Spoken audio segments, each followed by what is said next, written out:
साहित्य, समाज और संस्कृति को अपने संवादों के केंद्र में रखने वाली साहित्यिक सांस्कृतिक संस्था क्षितिज ने इस बार वयः संधि को अपने विमर्श और संवाद का विषय बनाया है।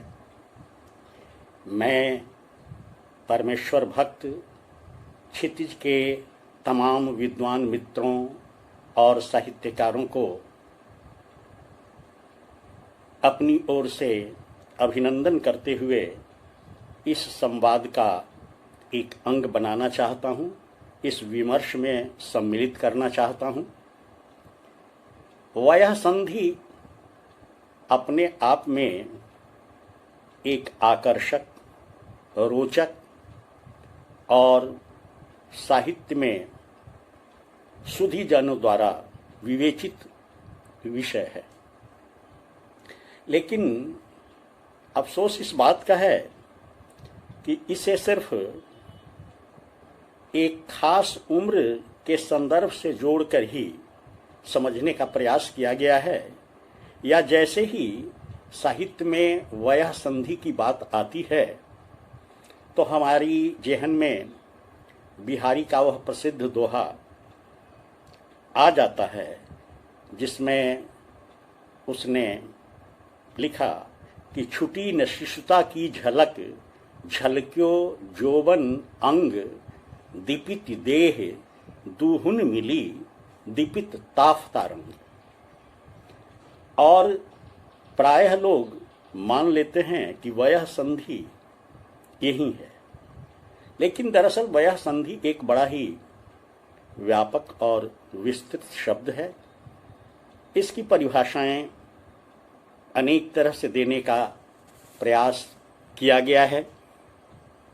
एक वय से दूसरे वय में प्रवेश काल को भी वयः संधि काल कहते हैं। इसके अतिरिक्त बाल्यावस्था और यौवनावस्था के बीच की स्थिति, लड़कपन और जवानी के बीच का काल भी वयः संधि काल कहलाता है। वयः संधि का अर्थ जीवन में उम्र की विभिन्न अवस्थाओं में एक से दूसरी अवस्था में जाने के क्रम का भी नाम वयः संधि है, और मानव में यौवनारंभ या कहें कि शारीरिक परिवर्तन की उस प्रक्रिया को भी वयः संधि कहा गया है, जिसके द्वारा कालक्रम में बालक बालिका बच्चे से बढ़कर प्रजनन में समर्थ युवा युवती के रूप में परिवर्तित होते हैं। तो इस तरह से अलग अलग ढंग से उसे समझने का प्रयास किया गया है। मैं वयः संधि को मुख्य रूप से 4 तरह से देखने का प्रयास कर रहा हूं, और मैं विश्वास करता हूं कि शायद आप भी मेरी बातों से सहमत हो सकें। एक अवधारणा सामाजिक अवधारणा है, जो वयः संधि की सामाजिक अवधारणा है। शरीर संरचना विज्ञान और वयः संधि एक दूसरी अवधारणा है। तीसरी अवधारणा है वह है वयः संधि के मनोवैज्ञानिक पहलू से जुड़ी हुई, और चौथी और अंतिम अवधारणा साहित्यकारों की दृष्टि से है। मैं इन चारों की दृष्टि से यह स्पष्ट करना चाहूँगा कि वयः संधि क्या है। भारतीय जीवन और साहित्य में और संस्कृति में जीवे मशरदह शतम यानी 100 साल तक जीने की कामना की गई है। जीवन को 100 वर्षों की अवधि में बांटने का एक उपक्रम हुआ है, और इन 100 वर्षों की जिंदगी को 6 अवस्थाओं में विभाजित किया गया है, जिसमें शैशव, बाल्य, किशोर, युवावस्था, प्रौढ़ावस्था और अंत में वृद्धावस्था है।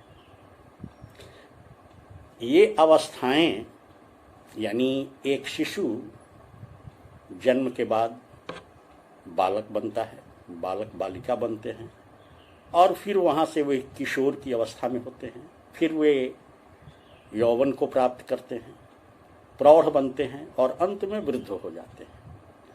तो शैशवा या शैशवावस्था से किशोरावस्था में, किशोरावस्था से यौवनावस्था में, यौवनावस्था से प्रौढ़ावस्था में और प्रौढ़ावस्था से वृद्धावस्था में प्रवेश करना भी वयः संधि ही है।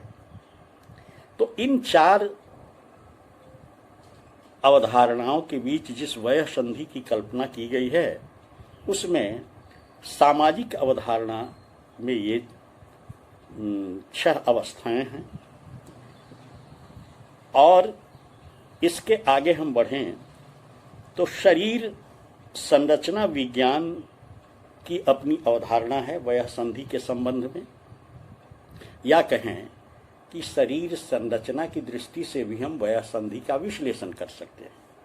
एक शिशु जन्म लेता है, उस समय उसकी जो शारीरिक आकृति होती है वह कैसी होती है हम सब जानते हैं। कालक्रम से उसके शरीर में कई तरह के परिवर्तन होते हैं, यानी उसका शारीरिक संयोजन बदलता है। उस शारीरिक संयोजन के क्रम में हम पाते हैं कि उसके शरीर के विविध अवयव कालक्रम से परिवर्तित होते हैं। हम पाते हैं कि उनके कंकाल में वृद्धि हो रही है, उनकी खोपड़ी बड़ी हो रही है, शारीरिक विकास में विषमता परिलक्षित हो रही है और यौनेंद्रियों में विकास की प्रक्रिया भी चल रही है।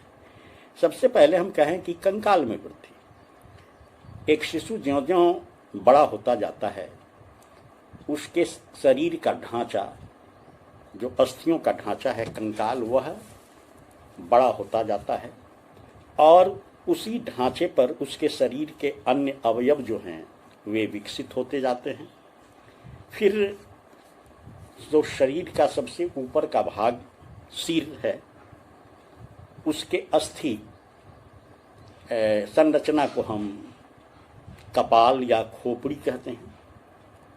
यह खोपड़ी अलग अलग हड्डियों का एक गुंबद नुमा जोड़ है और इसके भीतर मनुष्य का एक प्रकार से कहें कि जो पूरे शरीर का जो डाटा कोश है, वह डाटा कोश या जिसको मेमोरी कार्ड कह सकते हैं, वह इसी मस्तिष्क में सुरक्षित होता है। इसकी हड्डियां अलग अलग होती हैं और शिशु की खोपड़ी में 6 जगह रिक्त स्थान यानी छेद भी होते हैं जो कालक्रम से बढ़ते हैं और उसी के चलते उस खोपड़ी की हड्डी का विकास भी हो पाता है। उसके साथ साथ उनका शारीरिक विकास होता है। प्रारंभिक काल में शरीर का विकास तेजी से होता है, ज्यों-ज्यों आगे बढ़ते हैं, लेकिन विविध काल में वह विकास की गति अलग होती है। बालक और बालिका के शरीर में विकास की भी अलग गति होती है।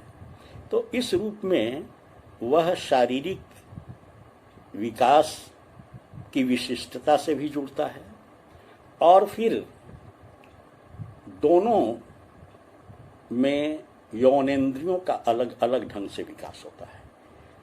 यानी शिशु से लेकर और 10-11 साल की उम्र तक बालक और बालिका कि शरीर में जो समृद्धि या संवर्धन होता है वह करीब करीब एक जैसा होता है, लेकिन 11 वर्ष के बाद अचानक बालिकाओं का शारीरिक विकास तेज होने लगता है।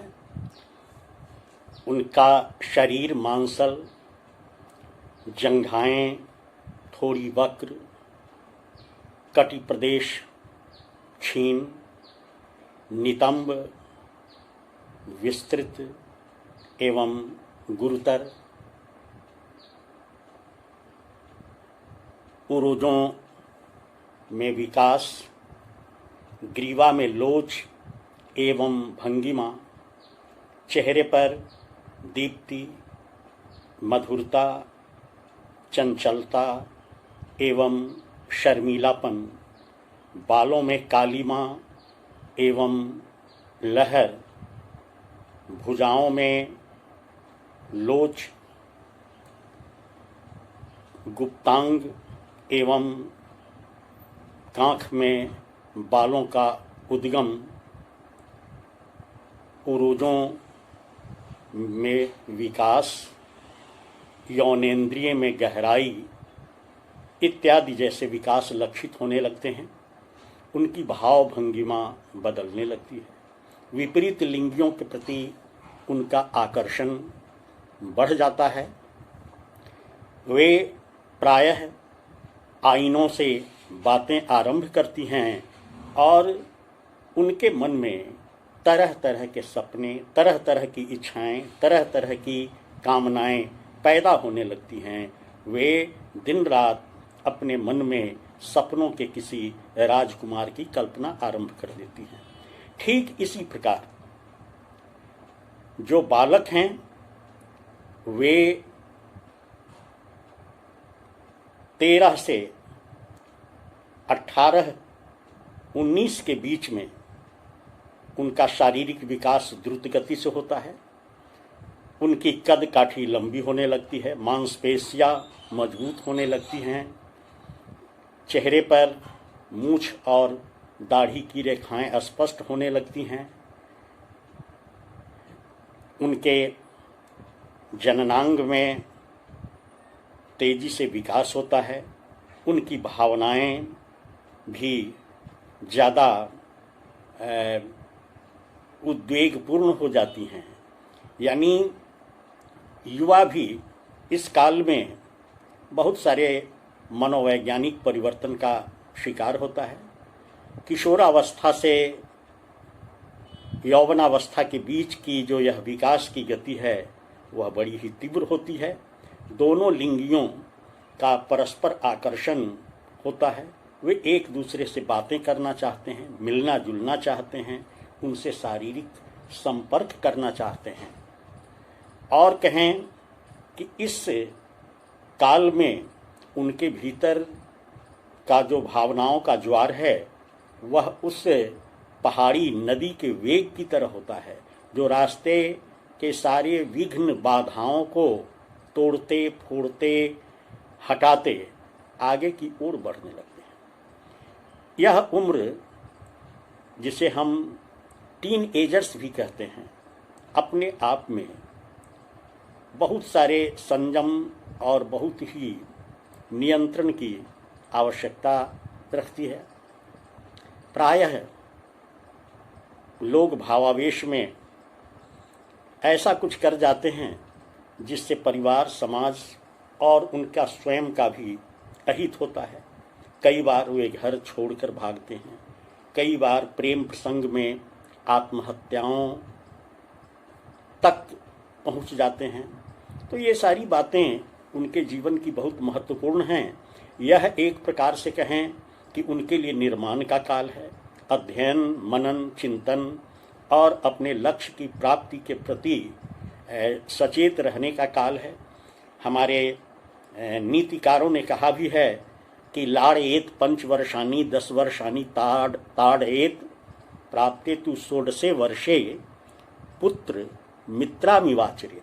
तो यह वह काल है जब पुत्र पुत्रियों को माता पिता मित्रवत माने, उन्हें सुझाव दें, उनके प्रति सहानुभूति रखें और उनकी समस्याओं को समझने का प्रयास करें। अन्यथा इस तूफानी वेग को रोक पाना मुश्किल होगा। और जिस प्रकार पर्वत से निकलने वाली नदियां अपने वेगपूर्ण यात्रा के पश्चात जब मैदानी भाग में आती हैं तो उनकी गति शिथिल होने लगती हैं, धारा मंद पड़ने लगती है और वे खेतों, मैदानों और जन जीवन की खुशहाली के लिए बहती हैं। ठीक उसी प्रकार इस युवा काल को अगर ठीक से संभाल दिया जाए तो जीवन के निर्माण की दिशा में इनका महत्वपूर्ण योगदान हो सकता है। हम अगर विचार करें तो इस किशोरा अथवा युवावस्था के किशोरा एवं युवावस्था के पश्चात जो प्रौढ़ावस्था है, वृद्धावस्था है, उसमें विकास की गति धीमी होती है। एक प्रकार से कहें कि नर नारी पूर्ण विकसित शरीर और मन वाले होते हैं। अब उनके कंकाल या उनकी ऊंचाई में किसी प्रकार का कोई परिवर्तन नहीं होता, बल्कि वृद्धावस्था तक आते आते उनमें छीजन और गिरावट की स्थिति होने लगती है। तो एक प्रकार से हम कहें कि शैशवावस्था से लेकर और वृद्धावस्था तक की जो यह जीवन यात्रा है वह कई पड़ावों और मनह स्थितियों या वयः संधियों से होकर गुजरती है। वयः संधि का सबसे मनोवैज्ञानिक प्रभाव की जो बात हम करें या हम कहें कि वयः संधि का जो एक मनोवैज्ञानिक पहलू है वह यह है कि चूंकि वयः संधि किसी कागज या सिद्धांत की संधि नहीं है, बल्कि यह जीवन के विविध अवस्थाओं और पड़ावों के बीच की संधि है। अतः इसे बड़े ही विवेक और संयम के साथ या सकारात्मक भाव के साथ इसे स्वीकार करने की आवश्यकता होती है। हम इस काल को एक प्रकार से विशिष्ट संक्रांति काल कह सकते हैं, क्योंकि इसमें हमारे मन की गति जो होती है वह बड़ी तीव्र होती है।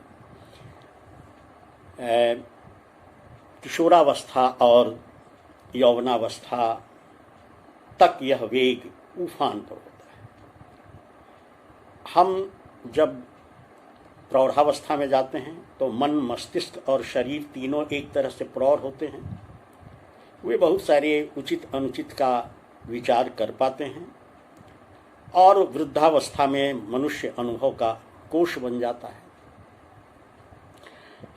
इसके पश्चात हम बात करें साहित्य की दुनिया में, तो साहित्यकारों की दृष्टि से भी वयः संधि का एक विशेष महत्व होता है। या कहें कि सचमुच वयः संधि को कवियों और साहित्यकारों का विषय मानकर ही इस पर चर्चा होती रही है, और इसका कारण भी है कि इन्होंने इस काल को लेकर बहुत सारी ऐसी कविताएं, ऐसी रचनाएं की हैं जो जीवन को आकर्षित करती हैं। सबसे पहले हम संस्कृत के महाकवि और नाटककार कालिदास का उल्लेख करें, जिन्होंने अपने प्रसिद्ध ग्रंथ अभिज्ञान शाकुंतल में शकुंतला के उस रूप का वर्णन किया, उस मुग्धा स्वरूप का वर्णन किया जिसको देखकर दुष्यंत अचानक अवाक रह जाते हैं और देखते ही रह जाते हैं। कालिदास ने जिस शकुंतला का वर्णन किया वह अधरः किसलय रागः कोमल विट्पानुकारिणौ बाहु कुसुममिव लोभनीयं यौवनमंगेषु सन्नद्धम। ठीक उसी प्रकार बिहारी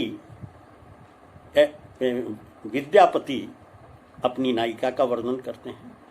विद्यापति कृष्ण को संदेश देते हैं या कृष्ण को सूचना देते हैं कि नायिका किस प्रकार की है, कि माधव पेखल अपरूप वाला शैशव यौवन दुहु इक भेला विद्यापति कह तोहे अज्ञानी दुहु इक जोग एक कहे सयानी। यानी नायिका राधा अब सयानी हुई है। यौवन और बचपना दोनों एक दूसरे में मिल गए हैं कि शैशव यौवन दुहु एक भेला, दोनों का मेल हो गया है। और इस कारण समझ पाना मुश्किल है कि अब वह किशोरी है या युवती है। विद्यापति अपने दूसरे पद में कहते हैं कि शैशव जोबन दुहु मिल गेल, श्रवणक पथ दुहु लोचन लेल, वचनक चातुरी लहु लहु हास, धरणीय चांद करत प्रकाश। यानी शैशव और यौवन दोनों एक दूसरे से इस प्रकार मिले हैं कि नायिका के शरीर में अनेक परिवर्तन लक्षित होने लगे हैं। उसकी आंखें बड़ी और चंचल हो गई हैं और उनका विस्तार उसके कान तक हो गए हैं। उसके वचन में चतुराई आ गई है, वक्रता आ गई है और ऐसा लगता है जैसे इस धरती पर ही एक चांद उतर आया हो। रीतिकालीन कवि मतीराम भी जब अपने रसराज में नायिका का वर्णन करते हैं तो एक प्रसंग आता है मुग्धा नायिका का कि मुग्धा नायिका कौन है। तो अभिनव जोबन आगमन जाके तन में होए, ताको मुग्धा कहत है कवि कोविद सबको। यानी नायिकाओं के जो अनेक प्रकार हैं उसमें एक प्रकार मुग्धा नायिका का है। मुग्धा नायिका वह होती है जो अपने रूप पर स्वयं मुग्ध होती है, मोहित होती है, दूसरे को भी मुग्ध करती है और वह इतनी भोली होती है कि वह सही और गलत, उचित और अनुचित की पहचान ही नहीं कर पाती है। वह किसी की बातों में बड़ी आसानी से आ जाती है और उसके प्रति आकर्षित हो जाती है। उसी प्रकार हम रीतिकालीन कवि बिहारी की बात करें तो बिहारी एक प्रकार से इसमें सर्वाधिक बदनाम हैं और उनका वह प्रसिद्ध दोहा प्रायः साहित्य रसिकों के ओठों पर ही होता है कि छुटी न शिशुता की झलक, झलक्यो जोबन अंग, दीपिति देह दूहन मिली, दीपति ताफ तारंग। कवि कहता है कि जो चंचल युवती है, बाला है, अभी बचपन की झलक उसके शरीर से छूटी नहीं है और शरीर में जवानी झलकने लगी है। यों दोनों अवस्थाओं के मिलने से नायिका के अंगों की छटा धूप छाह के समान दुरंगी चमकती है। दीपित ताफ्ता रंग शब्द का प्रयोग हुआ है। ताफ्ता कपड़े का एक प्रकार है जिसमें कई रंगों का समावेश और समागम होता है। जब उस पर हमारी आपकी दृष्टि या रोशनी पड़ती है तो अलग अलग शेड्स, अलग अलग रंगों की छायाएं परस्पर एक दूसरे से होड़ करती दिखती हैं, वही ताफ्ता है। तो नायिका का यौवन इस वयः संधि के कारण भी उसी रूप में प्रकट हो रहा है। बिहारी फिर नायिका के एक और रूप का वर्णन करते हैं, इस वयः संधि वाले रूप का, कि तियतिथि तरणी किशोर वय, पुण्य काल समदोन, काहु पुण्य नु पायसु, वयस संधि सक्रोन संक्रोन। स्त्री यानी नायिका तिथि है और किशोरावस्था यानी लड़कपन और जवानी का संधि काल है। वह सूर्य है। ये दोनों पुण्य काल में इकट्ठे हुए हैं, यानी सूर्य और तिथि दोनों पुण्य काल में इकट्ठे होते हैं। तो यह वयः संधि भी यानी लड़कपन की अंतिम और जवानी की आरंभिक अवस्था रूपी संक्रांति है। ये उस पवित्र पर्व की तरह हैं जिसे हम संक्रांति पर्व कहते हैं। किसी संचित पुण्य की प्राप्ति के कारण ही यह स्थिति प्राप्त होती है। एक किसी अन्य कवि ने भी इसी वयः संधि पर प्रकाश डालते हुए कहा कि तिय सई सब जोबन मिले, भेद न जान्यो जात, प्रात समय निशि द्योत के दुबव भाव दर्शात। यानी युवती के शरीर में शैशव और यौवन दोनों का मेल इस प्रकार हुआ है जिस प्रकार की प्रातः काल में रात्रि का अंधेरा छंटता होता है और उषा का प्रकाश फैलता होता है। समझ में नहीं आता कि दिन है या रात है। तो ठीक वयः काल या वयः संधि काल में नायिका का शरीर संभ्रम की स्थिति पैदा करता है। एक तरह उनमें चपलता होती है, मुग्धता होती है, वाचालता होती है, भोलापन होता है और दूसरी तरफ समझदारी भी होती है। तो इस प्रकार हमने वयः संधि पर यह चर्चा आप सबके समक्ष रखी। और सच्चाई यह है कि जीवन के जो ये आयाम हैं या संधि के जो काल हैं, जिसमें शैशव, किशोर, शैशव, बाल्यावस्था, किशोरावस्था, यौवनावस्था, प्रौढ़ावस्था और वृद्धावस्था, ये 6 अवस्थाएं जो हैं वे एक दूसरे में संक्रमित होती हैं, क्रमशः संक्रमित होती हैं। यही वयः संधि है। और इस संक्रमण के बीच हमारे मन में कई तरह के परिवर्तन होते हैं। या हम कहें कि मनुष्य जो है तन है केवल छाया मन की। मनुष्य का शरीर जो है मन की ही छाया है। हमारे मन में जितने तरह के विचार, जितने तरह के भाव प्रकट होते हैं, वे ही हमारे शरीर और हमारी भंगिमाओं में बाहर व्यक्त होते हैं। तो इस वयः संधि को हमें अपने जीवन के एक शुभ संकल्प में लेना चाहिए और इसके भीतर से जीवन की जो जय यात्रा है उससे आरंभ रखनी चाहिए।